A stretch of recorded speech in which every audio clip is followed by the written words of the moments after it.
Hello friends, आज हमारा next chapter है क्लास 9 का चैप्टर नंबर 14 स्टैटिक्स। हम लोग डेली कई इन्फॉर्मेशन को कलेक्ट करते हैं, वो चाहे न्यूज़पेपर के फॉर्म में हो या फिर मैगज़ीन के फॉर्म में हो या क्रिकेट के स्कोर का एवरेज के फॉर्म में हो।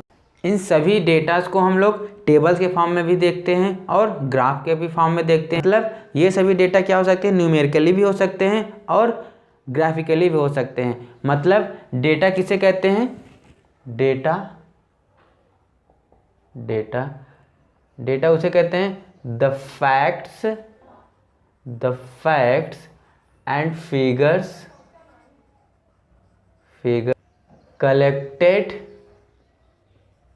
with a definite purpose is known as data,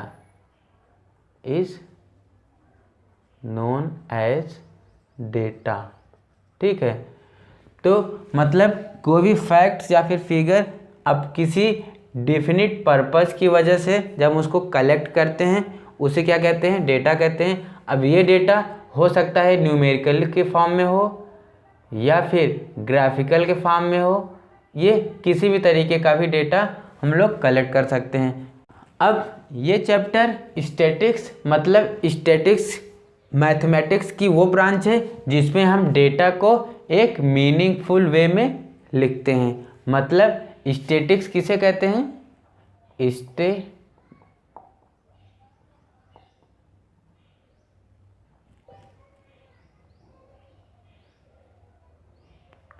statics किसे कहते हैं? It is the branch of mathematics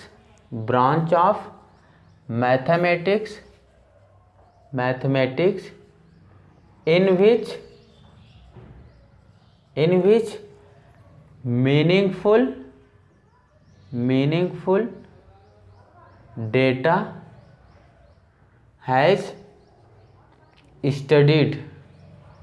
इसमें मीनिंग जिस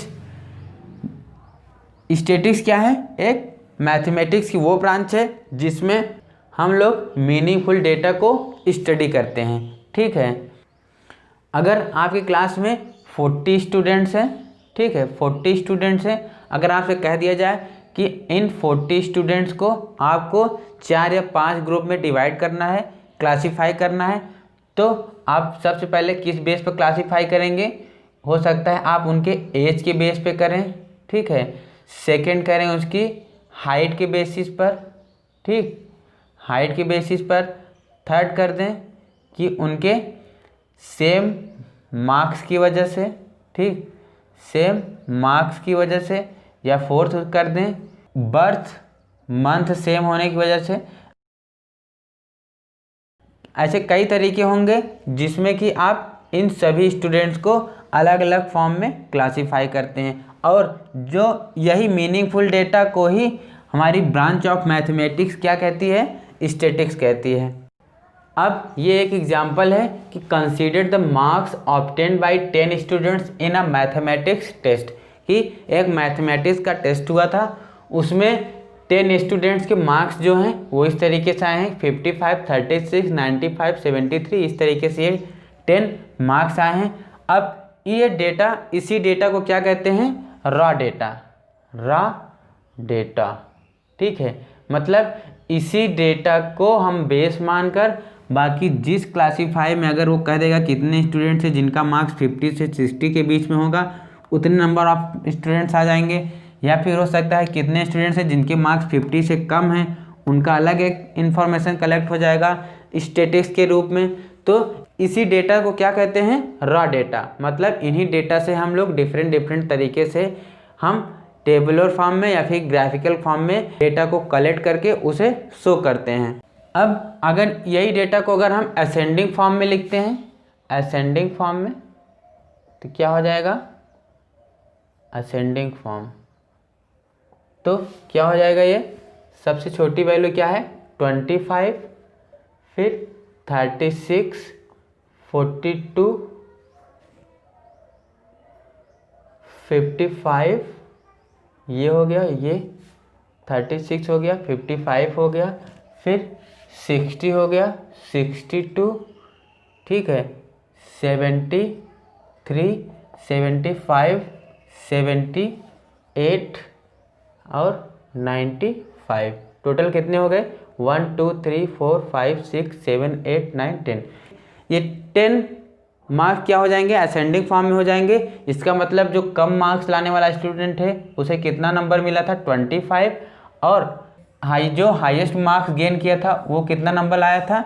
95 मार्क्स लाया था। तो इस डेटा की जो रेंज होगी वो क्या हो जाएगी? रेंज ऑफ डेटा क्या हो जाएगा? 95 माइनस 25 इक्वल्स टू क्या आ जाएगा? 70 क्या हो जाएगी? इस डेटा की रेंज हो जाएगी। मतलब रेंज क्या हो जाएगी? रेंज उसे कहते हैं कि the difference between highest value and lowest value from data is known as range. उसी को हम लोग क्या कहते हैं? रेंज कहते हैं। ठीक है, इसका मतलब इस एग्जाम्पल में 70 क्या है? इसकी रेंज है। नेक्स्ट एग्जाम्पल है consider the marks obtained out of 100 marks bye 30 students of class 9th of A school. मतलब 30 स्टूडेंट के द्वारा ये नंबर मिला हुआ है किसी एक स्कूल का, कितने में से? 100 में से। 100 में से इतने नंबर्स मिले हैं 30 स्टूडेंट्स को। ये 50 मार्क्स अगर मान लें तो 50 मार्क्स क्या है? कई लड़कों को मिला हुआ है। तो ये अगर हम टेबुलर फॉर्म में बनाएंगे तो क्या हो जाएगा? यहाँ लिख देते हैं मार्क्स, यहाँ लिख देते हैं नंबर ऑफ स्टूडेंट्स। ठीक है, मार्क्स और नंबर ऑफ स्टूडेंट्स। ठीक, इस तरीके से 10 मार्क्स, 20 मार्क्स। तो इस तरीके से 10 मार्क्स लाने वाले कितने स्टूडेंट्स हैं? एक स्टूडेंट्स है। ठीक है, ये 10 एक ही स्टूडेंट्स लाया हुआ है। 20 लाने वाला भी एक ही स्टूडेंट्स है, मतलब 20 भी कोई एक ही स्टूडेंट लाया हुआ है। 36 कितने स्टूडेंट्स लाए हैं? 3 स्टूडेंट्स लाए हैं, मतलब ये एक स्टूडेंट्स हो गया और ये एक स्टूडेंट हो गया। थर्ड कहाँ है? ये 3 स्टूडेंट्स क्या हो गए? 36 मार्क्स लाने वाले हो गए। 40 स्टूडेंट्स कितने स्टूडेंट्स लाए हैं? 4, मतलब ये 1 2 3 और 4, 4 स्टूडेंट्स क्या लाए हैं? 40। उसी तरीके से 50 मार्क्स लाने वाले 3 स्टूडेंट्स हैं, 56 लाने वाले 2, 64, 74। उसी तरीके से 72 कितने स्टूडेंट्स लाए हैं? 1। ठीक, उसी तरीके से 80, 88, 92 3 स्टूडेंट्स लाए हैं और 95 एक ही स्टूडेंट लाए हैं। तो ये जो अगर इसमें देखेंगे तो मान लेते हैं ये 40 मार्क्स कितने स्टूडेंट्स लाएंगे? कितने स्टूडेंट्स लाए हैं? 4 स्टूडेंट्स लाए हैं, मतलब इसकी फ्रीक्वेंसी क्या हो जाएगी? 4 क्या हो जाएगी? इसकी फ्रीक्वेंसी हो जाएगी, फ्रीक्वेंसी डिस्ट्रीब्यूशन। ठीक है, मतलब और ये 10 की फ्रीक्वेंसी क्या हो जाएगी? 1 हो जाएगी, 20 की 1 हो जाएगी, 36 की 3 हो जाएगी। तो जितने नंबर ऑफ स्टूडेंट्स लाए हुए हैं वो उसकी क्या हो जाएगी? फ्रीक्वेंसी हो जाएगी। इसका मतलब है नंबर ऑफ स्टूडेंट्स को आप क्या कह सकते हैं? एक तरीके से फ्रीक्वेंसी कह सकते हैं। ठीक, इस टेबल को क्या नाम दिया गया है? Frequency distribution table. Frequency distribution table. ठीक है, इस टेबल को क्या नाम दिया गया है? फ्रीक्वेंसी डिस्ट्रीब्यूशन टेबल नाम दिया गया है। अब ये नेक्स्ट क्वेश्चन है, the distance in kilometre of 40 engineers from their resident to their place of work were found as follows. मतलब 40 इंजीनियर्स के घर और ऑफिस के बीच की डिस्टेंस किलोमीटर में ये दी गई है। अब आपको इसको फ्रीक्वेंसी टेबल बनाना है तो क्या हो जाएगा? Class interval. ठीक, अब इधर हम क्या बना देते हैं? Tally marks. एक टैली मार्क्स भी आप इसमें बनाना है आपको। सेकंड क्या बनाना है? आपकी फ्रीक्वेंसी। ठीक है, फ्रीक्वेंसी। तो ये आपको टेबल बनानी है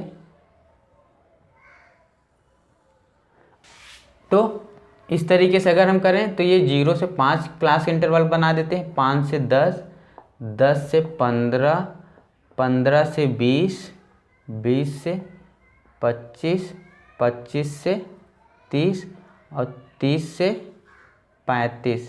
ठीक है, इस तरीके से हम क्लास इंटरवल को क्लासीफाई कर लिए। अब कितने इंजीनियर्स के घर और ऑफिस के बीच की डिस्टेंस 0 से 5 किलोमीटर के बीच में आती है, क्लास इंटरवल इन किलोमीटर। ठीक है, तो 0 से 5 में क्या आ रहा है, अब हमें क्या देखना है कि 0 से 5 के बीच में ऐसे कितने इंजीनियर्स हैं जिनके घर और ऑफिस के बीच की डिस्टेंस इन 0 से 5 किलोमीटर के बीच में हो। मतलब 5 को भी आपको इंक्लूड नहीं करना है, 5 यहाँ पे इंक्लूड होगा। मतलब यहाँ पे कितना लेना है, 0 से 4 तक, मतलब 0, 1, 2, 3 और 4, इतने कितने हैं यहाँ पे, ये एक 3 हो गया, 3 मतलब 1 वैल्यू, 2 वैल्यू, 3 वैल्यू, 4 वैल्यू और 5 वैल्यू। टोटल कितनी आ गई, 5 वैल्यू आ गई। उसी तरीके से 5 और 10 के बीच में देखेंगे तो 5 को भी इसमें इंक्लूड करना पड़ेगा, 5 और 9 तक लेना पड़ेगा। 5 एक हो गया, ये 2, ठीक, और 3, 4, 5, 6, 7, 8, 9, 10, 11, टोटल कितना मिल गया यहाँ पे, 11। तो इसकी फ्रीक्वेंसी कितनी हो जाएगी, 11 हो जाएगी। उसी तरीके से हम इसकी फ्रीक्वेंसी भी फाइंड करेंगे तो ये क्या हो जाएगा, 10 से 15 11 आ जाएगा, 15 से 29 20 25 1 25 से 31 आ जाएगी फ्रीक्वेंसी, 30 से 35 2 आ जाएगा। अब टैली मार्क्स किसे कहते हैं, टैली मार्क्स लिखने का तरीका ये है, जैसे यहाँ 5 लिखा हुआ है तो आप 5 में से एक क्या करते हैं, एक 5 इस तरीके से 4 लाइन कर दें। 5वीं लाइन क्या होती है, इसकी क्रॉस सेक्शन होती है, मतलब इंटरसेक्टिंग लाइन होती है। आप इस तरीके से नहीं 5 ड्रा कर सकते कि 3 4 5 लाइन, इस तरीके से टैली मार्क्स नहीं होता है। अगर 5 की जगह यहाँ पे किस तरीके से 11 है तो 11 लिखने के लिए किस तरीके टैली मार्क होता है, 1 2 3 4, ये 5 6 7 8 9 10, फिर एक अलग से, ये हो जाएगा टैली मार्क। फिर क्या है इसका, फिर 11 है, इसका मतलब फिर वही तरीके से 4 5 1 2 3 4 5, फिर ये, ठीक, ये हो जाएगा 11। नेक्स्ट है 9 किस तरीके लिखा जाएगा, 1 2 3 4 5 1 2 3 4, ये हो जाएगा 9 का टैली मार्क्स। नेक्स्ट है 1 का टैली मार्क्स 1, फिर है 1 का टैली मार्क्स 1, फिर है 2 के लिए टैली मार्क्स 2। इस तरीके से हम लोग टैली मार्क्स को लिखते हैं। अगर हम इस क्लास इंटरवल की क्लास साइज फाइंड करें तो क्या हो जाएगी, क्लास साइज उसे कहते हैं जब हम उसके अपर लिमिट को उसके लोअर लिमिट को माइनस करते हैं तब हमारा क्या पता चलता है, क्लास साइज। इसका मतलब है ये क्या है, अपर लिमिट, ये लोअर लिमिट। 5 - 0 क्या आ जाएगी, क्लास साइज 5। इसमें से आप कोई भी इंटरवल ले लें, अगर उसकी क्लास साइज फाइंड करेंगे वो सब में 5 आएगी, मतलब ये क्या हो जाएगा, मान लें 20 - 15, इसकी क्लास साइज क्या आ जाएगी, 5। तो इस तरीके से हम लोग क्लास साइज फाइंड करते हैं। अब हमारा नेक्स्ट एग्जाम्पल है कि let us consider the following frequency distribution table in which gives the weight of 38 students of a class. मतलब 38 स्टूडेंट का वेट इस टेबुलर फॉर्म में दिया गया है।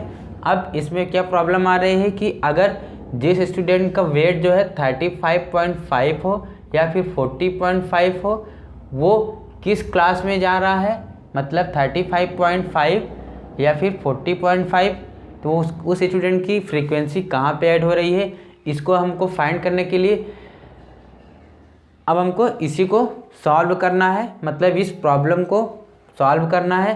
ठीक है, तो क्लास इंटरवल हमेशा, जैसे यहाँ 31 से 35 है, ये हमेशा कंटिन्यूअस होती है। जैसे 35 यहाँ ख़त्म हुआ तो यहाँ भी 35 से ही स्टार्ट होगा, मतलब यहाँ 40 ख़त्म हो रहा है इसकी लोअर लिमिट, तो यहाँ पे इसकी अपर लिमिट यहाँ 40 ख़त्म हो रही है, तो यहाँ इसकी लोअर लिमिट क्या हो जाएगी, 40 से स्टार्ट होना चाहिए था। इसका मतलब अगर हम 2 क्लास को लें, जैसे 2 क्लासेस, ठीक, क्लासेस अगर 31 से 35 लें और 36 से 40 लें, तो इसकी जो अपर क्लास है वो क्या हो जाएगी, अपर क्लास क्या हो जाएगी 35, और इसकी लोअर क्लास क्या हो जाएगी लोअर क्लास क्या हो जाएगी 36। ये दोनों डिफरेंस क्यों लिए, क्योंकि यहाँ पे इसको लेना था, मतलब ये अपर लिमिट लेना था और यहाँ पे लोअर लिमिट लेना था, इन दोनों को हमें बराबर करना है इस वजह से। तो ये लोअर लिमिट, ठीक, लोअर क्लास नहीं लोअर लिमिट, ठीक। तो ये क्या हो जाएगी, इसकी अपर लिमिट क्या हो जाएगी 35 हो जाएगी और लोअर लिमिट क्या हो जाएगी 36 हो जाएगी। इन दोनों के बीच का डिफरेंस लेना है फिर हमें, ठीक। डिफरेंस क्या है 36 माइनस 35 क्या आ जाएगा 1। अब हमें इस 1 को क्या कर देना है, हाफ कर देना है, ठीक। तो 1/2 दैट इज 0.5। अब आपको इस 0.5 को क्या करना है, इसको ये जो इसकी जो जितने भी लोअर लिमिट हैं और जो अपर लिमिट हैं, तो लोअर लिमिट में से आपको 0.5 क्या करना है, आपको निगेटिव करना है, मतलब घटाना है, सब्ट्रैक्ट करना है। और जो अपर लिमिट है उसमें क्या कर देना है 0.5 ऐड कर देना है। तो जब हम इस प्रोसेस को करेंगे तो हमें कैसी टेबल मिलेगी,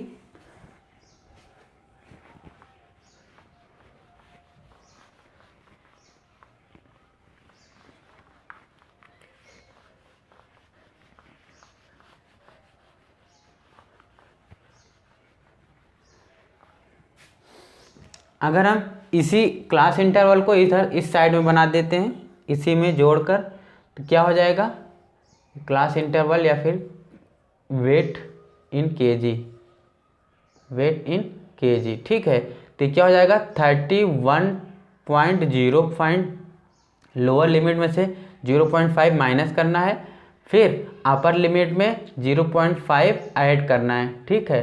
तो ये क्या हो जाएगी, इसकी नई क्लास साइज क्या हो जाएगी 30.5 से 35.5, ये हो जाएगी फर्स्ट क्लास। उसी तरीके से ये भी हो जाएगा 35.5 से 40.5, फिर 40.5 से 45.5, फिर 45.5 से 50.5, ठीक है। अब 50.5 से कितना जाएगा 55.5, ठीक। अब 55.5 से 60.5, ठीक है। अब 60.5 से 65.5, ठीक। और ये जो 65.5 है यहाँ से 70.5, फिर 70.5 से 75.5 यहाँ तक हो जाएगी। और इसकी जो फ्रीक्वेंसी है, मतलब नंबर ऑफ स्टूडेंट्स हैं, वो सेम होंगे, ठीक है, इस तरीके से।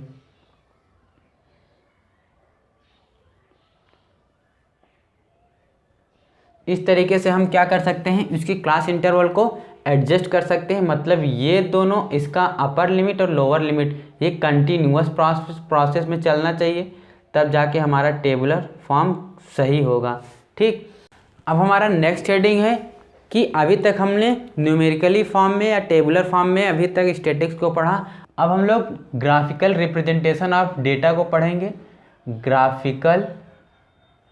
Graphical representation of data, representation of data, ठीक है।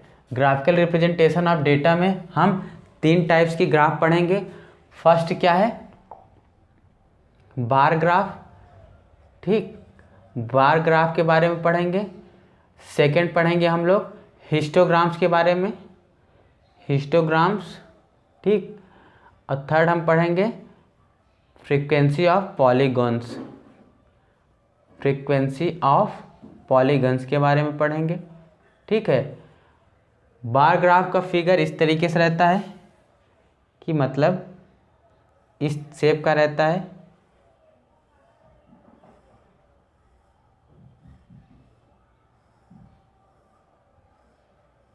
ठीक है, मतलब और हिस्टोग्राम का जो फिगर होता है वो इस तरीके से होता है, ठीक।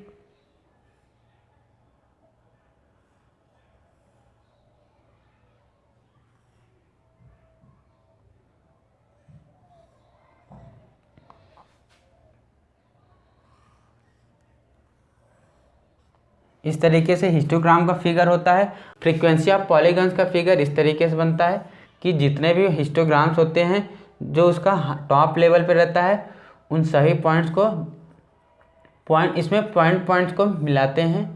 ठीक है, इस तरीके से जब हाईएस्ट पॉइंट पे जाएगा तो इस तरीके से हमारा क्या बनेगा, फ्रीक्वेंसी ऑफ पॉलीगन्स का फिगर होता है कि उसमें पॉइंट ले लेकर उसे लाइन से ज्वाइन करना होता है। मतलब ये क्या है, हमारा बार ग्राफ है।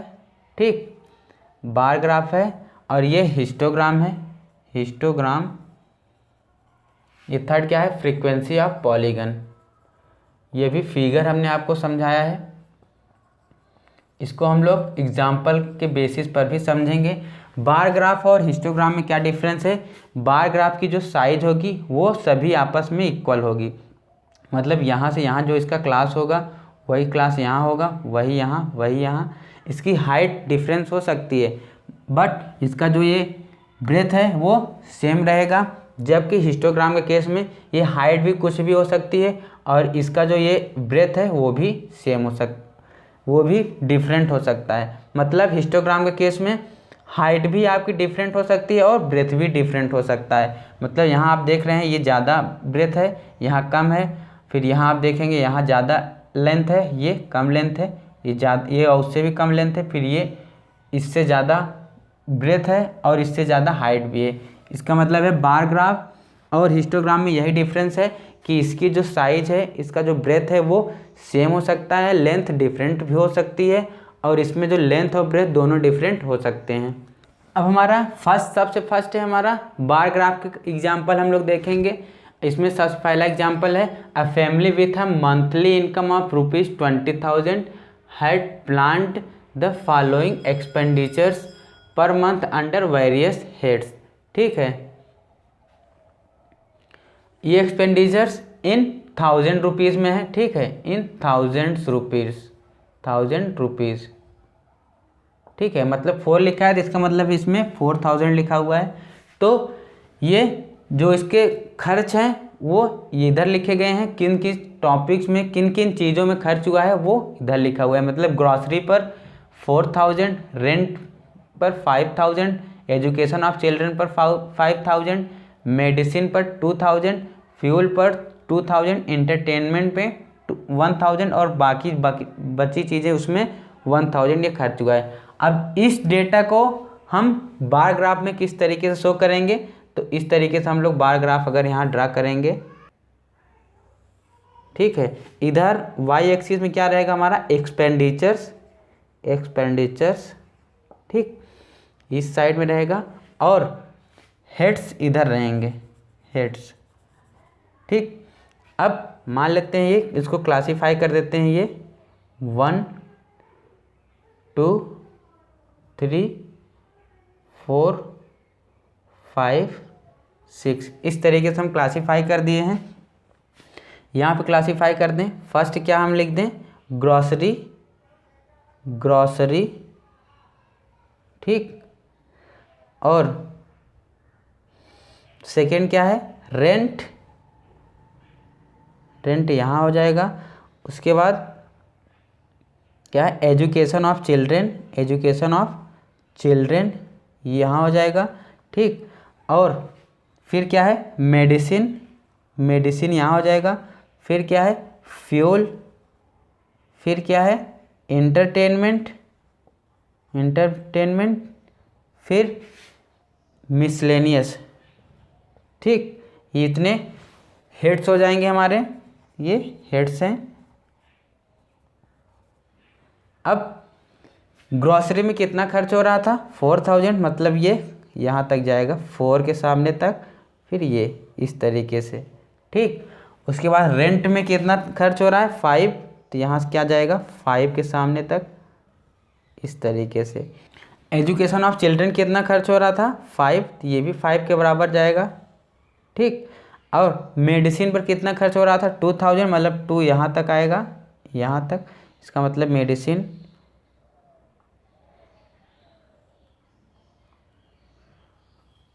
यहाँ तक मेडिसिन जाएगा। फ्यूल कितना, 2000, ये भी इसके बराबर ही रहेगा।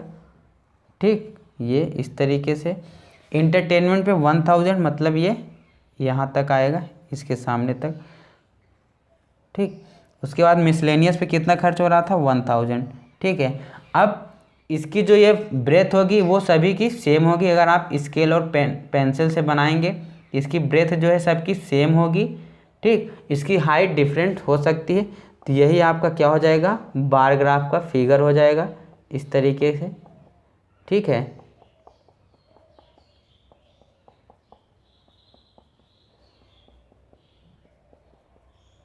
तो ये क्या हो जाएगा, आपका बार ग्राफ का एग्जाम्पल हो जाएगा। इस तरीके से हम लोग बार ग्राफ पर ये डेटा को रिप्रेजेंट करते हैं। अब ये हमारा नेक्स्ट एग्जाम्पल है हिस्टोग्राम का। तो ये 36 स्टूडेंट का वेट दिया गया है इस टेबुलर फॉर्म में, वेट इन केजी दिया है।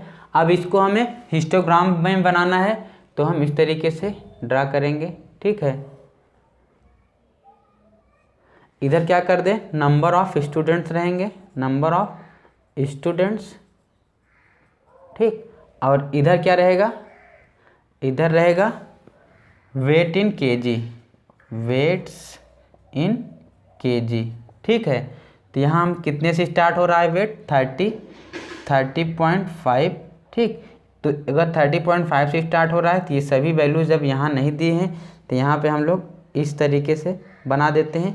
इसको क्या नाम देते हैं हम लोग, किंक कहते हैं, किंक या फिर ब्रेक, ठीक। इसको किंग कहते हैं।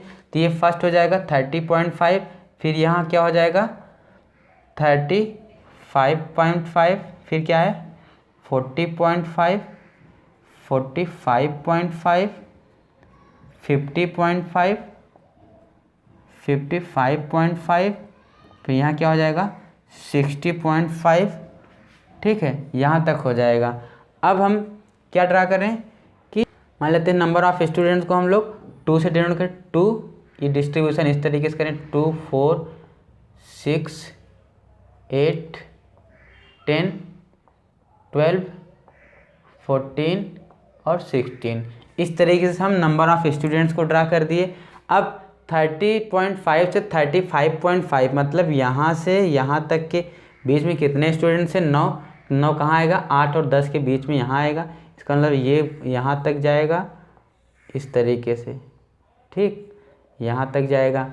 अब नेक्स्ट है 35.5 से 40.5 के बीच में कितने स्टूडेंट्स आ रहे हैं, 6। तो 6 कहाँ है, यहाँ पर है, ठीक है, यहाँ ये इस तरीके से।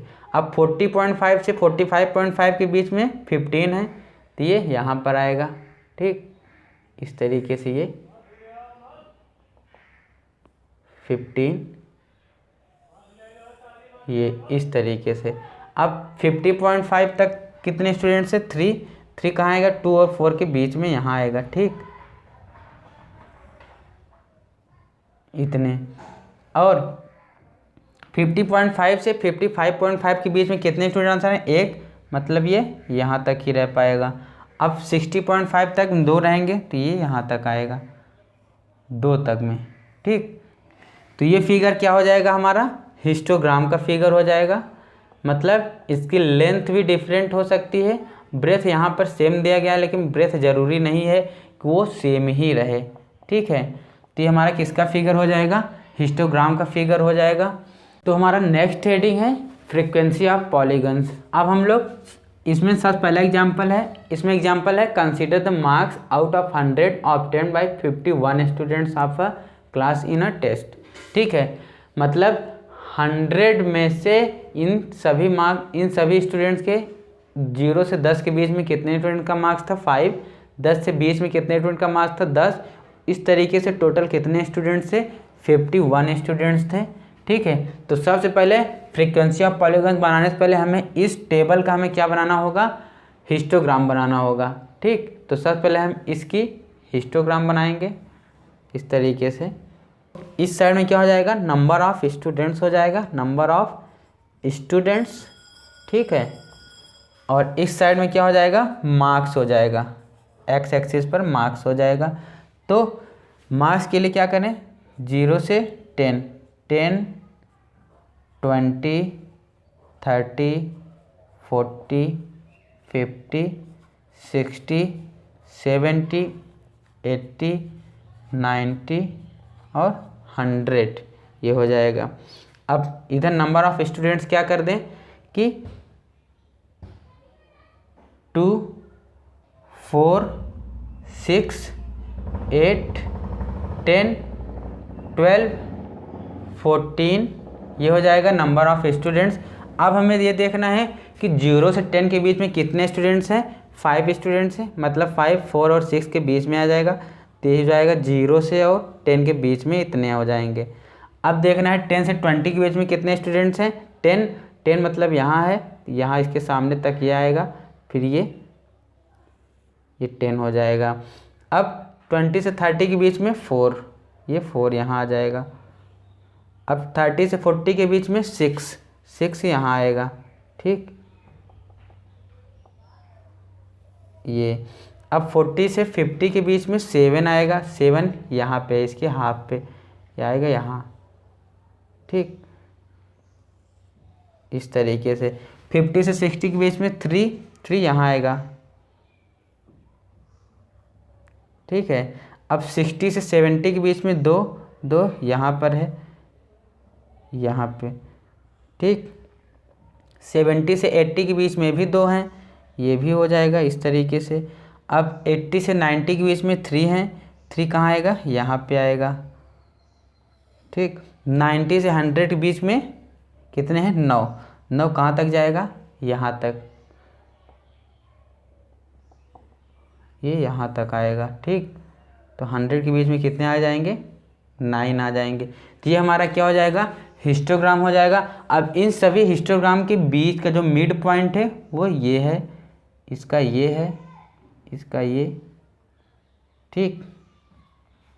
इन सभी हिस्टोग्राम का पहले मिड पॉइंट हम फाइंड करेंगे, उसके बाद इन सभी मिड पॉइंट को क्या कर दें हम लोग, ज्वाइन कर दें। मतलब ये पॉइंट हम डॉट डॉट डॉट डॉट करके इससे ज्वाइन करेंगे, फिर इससे ये नीचे वाला, फिर ये ऊपर, फिर ये, फिर इससे ये, फिर ये यहाँ पे, फिर इस पॉइंट को क्या करते हैं हम लोग, इस एक्स एक्सिस में मिला दें। उसी तरीके से इस वाले पॉइंट को भी अगर इस एक्सिस को इधर बढ़ाएंगे, इसको जब हम ड्रा करेंगे ये यहाँ पे आएगा, ठीक है। मतलब इस पॉइंट को अगर हम नाम दे दें A, B, C, D, E, F, G, H, I, J और J तक, हमारा ये क्या हो जाएगा, O, A, B, C, D, E, F, G, H, I और J। ये हमारा क्या हो जाएगा, फ्रीक्वेंसी ऑफ पॉलीगन, ठीक है। यही हमारा क्या हो जाएगा, फ्रीक्वेंसी ऑफ पॉलीगन हो जाएगा, ठीक। अब हमारा नेक्स्ट एग्जाम्पल है। इस एग्जाम्पल को बताने का मतलब ये है कि आप बिना हिस्टोग्राम ड्रा करके भी फ्रीक्वेंसी ऑफ पॉलीगन्स का ग्राफ बना सकते हैं। वो इस तरीके से बना सकते हैं। पहले क्वेश्चन क्या है, in a city the weekly observation made in a study on the cost of living index are given in table. इस टेबल में कॉस्ट ऑफ लिविंग इंडेक्स दिया हुआ है और नंबर ऑफ वीक्स दिया हुआ है, ठीक है। तो सबसे पहले क्या करें कि एक होता है क्लास मार्क्स। क्लास मार्क्स किसे कहते हैं, क्या करें, lower limit plus upper limit का एवरेज फाइंड कर देंगे, ठीक है। इसमें से मान लेते हैं इस फर्स्ट वाले का हमें क्लास मार्क्स निकालना क्या है, 140 प्लस 150 अपान 2 दैट इज़ क्या हो जाएगा 290 अपान 2 दैट इज़ 145। ये हो जाएगा इसका क्लास मार्क्स हो जाएगा। इसका मतलब है अगर हम इस साइड में अगर क्लास मार्क्स की टेबल ड्रा कर देंगे, ठीक है, तो इस कॉस्ट ऑफ लिविंग इंडेक्स की इस क्लास साइज की जो आएगा क्लास मार्क्स को क्या आ जाएगा 145, इसका क्या आ जाएगा उसी तरीके से 155, इसका 165, इसका 175, 185 और 195, ठीक है। अब हमें क्या बनाना है, इसका फ्रीक्वेंसी ऑफ पॉलीगन बनाना है इस तरीके से, ठीक है। y एक्सिस में क्या हो जाएगा, नंबर ऑफ वीक्स हो जाएगा, नंबर ऑफ वीक्स हो जाएगा इस साइड में, और कॉस्ट ऑफ लिविंग इंडेक्स इधर हो जाएगा एक्स एक्सिस में, कॉस्ट ऑफ लिविंग इंडेक्स, ठीक, एक्स एक्सिस में हो जाएगा। और क्या करते हैं यहाँ पे, ये 135 से स्टार्ट करते हैं। ये पॉइंट क्या है, किंक है, मतलब 135 के उधर वैल्यू हम नहीं शो कर रहे हैं तो उस किंक करके हम लोग दिखा देंगे। 135, 140, 145, 150, 155, 160, 165, 170, 175, 180 और ये 185, ये हो जाएगा। अब हमारा क्या है, 145 पे वैल्यू कितनी मिल रही है, 5। मान लेते हैं इधर नंबरिंग कर देते हैं, कितना, 5, 10, नंबरिंग इस तरीके से करते हैं, 2, 4, 8, 10, 12, 14, 16, 18 और ये 20। इस तरीके से हमने नंबर ऑफ वीक्स ड्रा कर दिए। अब 145 पे वैल्यू कितनी मिल रही है हमें, 5 मिल रही है। तो 145 पे वैल्यू कितनी मिल रही है, 5 कहाँ आएगा, यहाँ आएगा, 4 और 6 के बीच में आएगा, ठीक है। 145 के बीच में ये वैल्यू आएगी 5 यहाँ पे। ये फर्स्ट पॉइंट ए मान लेते हैं। फिर 155 पे कितना मिल रहा है, 155 पे 155 यहाँ है, 155 पे कितना मिल रहा है वैल्यू, 10 मिल रहा है। 10 कहाँ है, इसके सामने, और ये हो जाएगा बी पॉइंट, ठीक। फिर 165 पे 20 मिल रहा है, मतलब ये 165 पे ये 20 वैल्यू मिल रही है यहाँ पे, सी, ठीक। 175 पे 9, 175 पे वैल्यू कितना मिल रही है, 9, मतलब 9 यहाँ आएगा इस तरीके से, 1 पॉइंट डी। फिर 185 पे कितना वैल्यू मिल रही है, 185 पे 6 मिल रही है, ठीक, ये यहाँ पे 6 यहाँ आएगा ई। उसी तरीके से इधर मान लेते हैं 195 लिखा हो, 195 पे कितना मिल रही है, 2 यहाँ पे आएगा, ठीक, एफ। जब हम इन्हीं पॉइंट्स को ज्वाइन करेंगे तो ये हमारा क्या हो जाएगा, फ्रीक्वेंसी ऑफ पॉलीगन्स, ठीक। इसको हम लोग प्रोसीड करके एक्स एक्सिस में मिला देंगे इस तरीके से, ये हमारा क्या हो जाएगा, फ्रीक्वेंसी ऑफ पॉलीगन्स। अब हमारा नेक्स्ट हेडिंग है measures of central tendency. Measures of central tendency में हम लोग 3 चीज़ के बारे में पढ़ेंगे, मीन, मीडियन और मोड। मीन, मान लेते हैं ये 5 नंबर लिखा हूँ मैंने, 1, 3, 7, 2, 5, ये 5 नंबर्स लिखा हुआ है, ठीक है। अब अगर हम इस नंबर को का एवरेज फाइंड करें, ठीक, 7 + 2 + 5 इसको डिवाइड कर दें 5 से, तो ये हमारा क्या निकल के आएगा, 7 3 10 से 11 2 13 5 18/5, ठीक, 3.6, ये हमारा क्या निकल के आएगा, मीन निकल के आएगा। अब मीडियन किसे कहते हैं, अगर हम यही नंबर को असेंडिंग ऑर्डर में फाइंड कर दें, मतलब 1 2 3 5 और 7, तो इसमें जो बीच वाला नंबर होगा वही क्या होगा, हमारा मीडियन होगा, ठीक है, मीडियन होगा। और मोड जो है, मान लेते हैं इसी में हमने फिर से 3 ऐड और कर दिया, तो मोड क्या है कि मोड उसे कहते हैं जब कोई नंबर 1 से ज़्यादा बार आता है तो उसे क्या कहते हैं हम लोग, मोड। तो ये 3 नंबर जो है 2 बार आ रहा है तो इसमें मोड क्या हो जाएगा, 3 हो जाएगा, ठीक है। अब यहाँ पे मीडियन इसका चेंज हो जाएगा, मतलब अभी तक ये 5 क्या था, एक ऑड नंबर था, हमने इजीली फाइंड कर लिया कि इसमें बीच में कौन सा नंबर आता है। अब यहाँ पे टोटल कितने नंबर्स हो गए, 6 में रहेगा। तो जब हम इवन नंबर रहता है तो n/2 ये वाला term plus n/2 plus 1th term, तो ये टर्म हो जाएगा हमारा मीडियन का। मतलब टोटल टर्म कितने थे, 6/2 plus n/2 6/2 plus 1, that is ये क्या आ जाएगा, थर्ड टर्म। और ये प्लस नहीं करना है, दोनों अलग अलग टर्म्स हैं, ठीक है। तो 2 3 और 1 4th, जो थर्ड टर्म आएगा असेंडिंग ऑर्डर लिखने पे यहाँ 3, ठीक है। तो ये थर्ड टर्म 3 है और फोर्थ टर्म भी 3 है, तो इसका मीडियन क्या हो जाएगा 3, 3 दोनों इसका मीडियन हो जाएगा। अब हम इसके एग्जाम्पल्स के थ्रू समझेंगे। अब एक क्वेश्चन है एक, the following number of goals were scored by a team in a series of 10 matches. ठीक है, ये वैल्यूज दी हुई हैं, इसमें हमें क्या फाइंड करना है, मीन, मीडियन और मोड फाइंड करना है। तो मीन के लिए हमने आपको बताया था, मीन जो होता है सम ऑफ ऑल ऑब्जर्वेशंस, ठीक है, observations upon total number of observations. ठीक है, ये हो जाएगा हमारा मीन का फॉर्मूला। तो क्या हो जाएगा 2 + 3 + 4 + 5 + 0 + 1 + 3 + 3 + 4 + 3, ये हो जाएगा सम अपान कितने थे, टोटल 10 मैचेस थे। तो क्या हो जाएगा 3 2 5 4 9 9 5 14 15 3 18 18 3 21 21 4 25 25 3 28 अपान 10, दैट इज क्या हो जाएगा 2.8। इसका क्या आ जाएगा, मीन आ जाएगा। मीन को सिग्मा के भी फॉर्म में भी लिखते हैं, सिग्मा ऑफ, अगर इन सभी को क्या करते हैं xi करते हैं अपान n। ठीक है, सिग्मा लिखने का मतलब है, इसका मतलब होता है सम। ठीक है, इस फॉर्म में भी फार्मूला होता है। अब नेक्स्ट हम क्या फाइंड करेंगे, इसका मीडियन।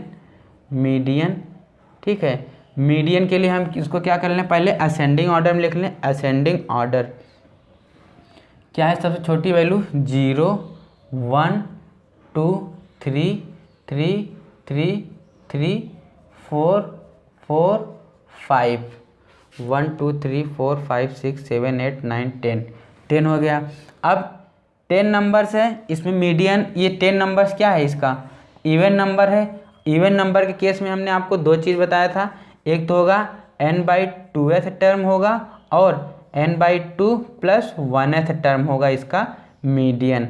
इसका मतलब 10 है तो 10/2 ये टर्म प्लस 10/2 + 1th टर्म। ठीक है, मतलब ये क्या हो जाएगा 5th टर्म, ये हो जाएगा 5th टर्म और ये हो जाएगा 5 + 1 मतलब 6th टर्म।